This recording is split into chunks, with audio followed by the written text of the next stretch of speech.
Olá, pessoas, tudo bem? Eu sou Simone Oncala, psicóloga, neuropsicóloga e doutora em neurociências.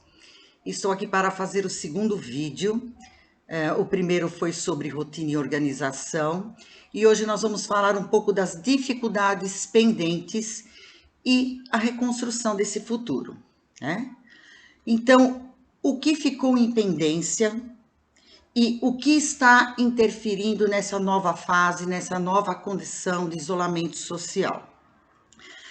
Ainda estão por vir as consequências do confinamento, né? Estamos aí há 3 semanas, então as pessoas estão sentindo o distanciamento, as dificuldades nas mudanças da rotina, do trabalho, mas ainda é um tempo curto para podermos afirmar que está desencadeando depressão e ansiedade.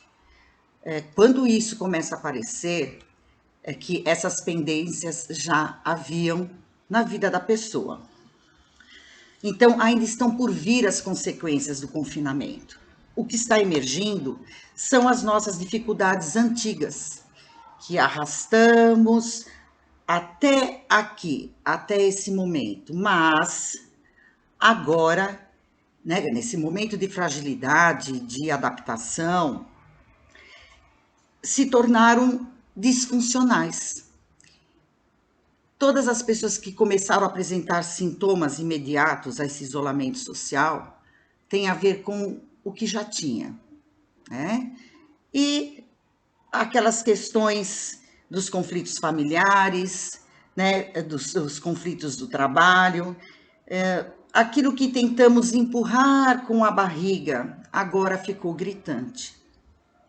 Então, tudo que deixamos de cuidar, agora emergiu. E muitas coisas foram ditas mediante aqueles vídeos que fizemos, né, nesse projeto Sobreviver, e começaram a falar muito sobre os sintomas de ansiedade, de depressão, de irritabilidade, mas começaram a perceber que isso já vinha ocorrendo há 6 meses e que agora nessa condição de confinamento, é lógico que eles ficam mais aparentes, né? Então, vieram algumas perguntas, algumas considerações, algumas colocações, mais ou menos assim. Sinto-me sobrecarregada. Então, pessoas que não conseguem colocar limites naquilo que consegue fazer, né? No fim, elas violam a sua natureza e tentam fazer aquilo que está além do que pode. Outros falavam assim: sinto-me contrariado ou insatisfeita com o que foi me imposto aceitar. Isso também não é do confinamento. Isso agora emergiu mais claramente no confinamento. Não faço nada por mim, não tenho hobbies, não me cuido. Sinto solidão. Cheguei no limite do meu relacionamento. Não quero mais esse trabalho. Então, tudo foi sacudido. E é hora de jogarmos lixos fora. É hora de reciclar. É hora de se cuidar. É hora de não se auto-sabotar, achando que, deixando de dizer, continuando fazendo aquelas coisas, talvez para corresponder à expectativa dos outros, que tudo isso vai trazer estabilidade emocional ou na dinâmica do trabalho e da família. E isso é uma grande mentira, né? É hora de se cuidar, né? É hora de mudança também. E as crianças também sinalizaram algumas coisas. Foi muito tumultuada essa questão da criança fazer a escola dentro de casa, com os pais trabalhando também. Vocês perceberam a quantidade, o volume das lições que as crianças mandaram? Lógico que a criança dentro da escola, ela fica lá 5 horas e numa postura de ação a estudar e com a motivação do professor. Agora, quando a gente volta para casa, nós ficamos mais lentos. A criança não consegue fazer todo o conteúdo que a escola manda com a mesma rapidez, com o mesmo empenho, porque já está estabelecido dentro da criança e da gente mesmo, a gente sente isso também na nossa forma de trabalho, o quanto em casa somos mais lentos. E existem horários da rotina que também interferem, existe o outro, a gente não consegue manter esse foco, essa atenção em cima do que a gente precisa trabalhar, né? Então, vocês entenderam por que as crianças às vezes não dão conta até na escola? Vocês perceberam o volume de tarefas que elas têm por fazer? Vocês questionaram as tarefas, né?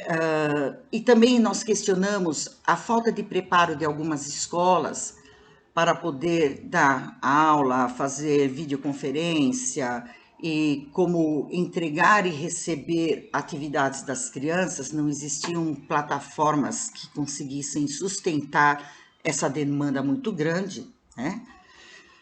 E também serviu para nós pensarmos, né?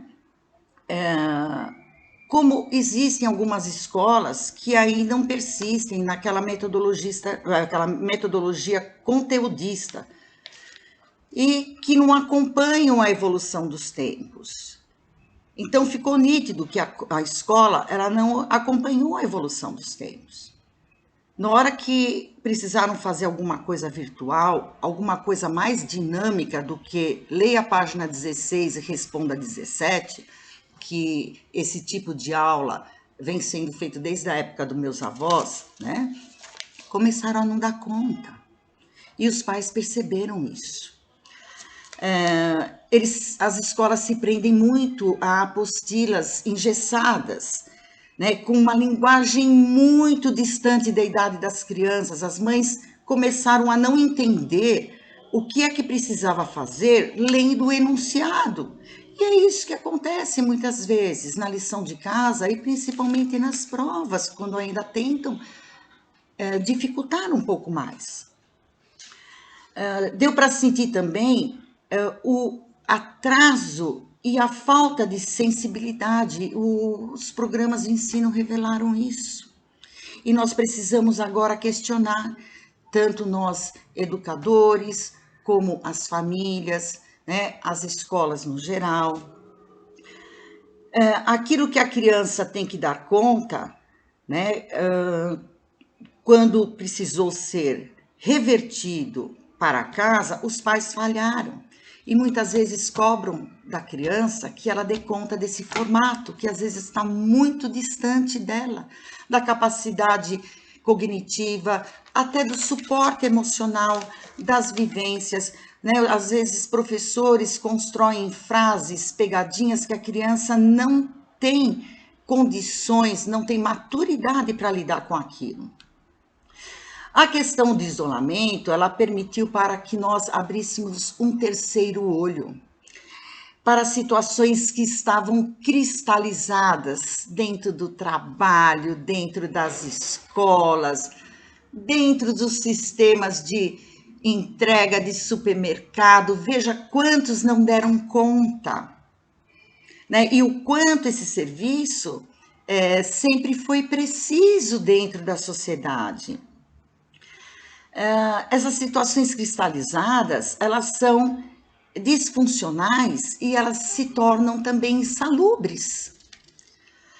Então, tudo isso precisa estar melhor resolvido para aguentarmos esse efeito de isolamento social, né, que está por vir ainda. Então, chega de postergar, é hora de arrumarmos as gavetas em todos os nossos setores, né? E terça-feira eu farei uma live para discutirmos esses vídeos, né? E a possibilidade de estar falando mais sobre esses sintomas de ansiedade, depressão, de pânico, de isolamento, que tem tudo a ver com a saúde mental da pessoa, de como ela já estava e das dificuldades que estão por vir, né? E eu gostaria que vocês entrassem, então, na terça-feira, às 8 horas da noite. Eu vou fazer uma live aqui no Face e gostaria de debater esses assuntos com vocês e também receber mais informações a respeito das suas dúvidas, das suas dificuldades e podemos caminhar juntos nessa jornada, ok? Desejo a todos saúde, boa sorte. Vamos pensar e reexplicar tudo isso, ok? Um beijo para vocês.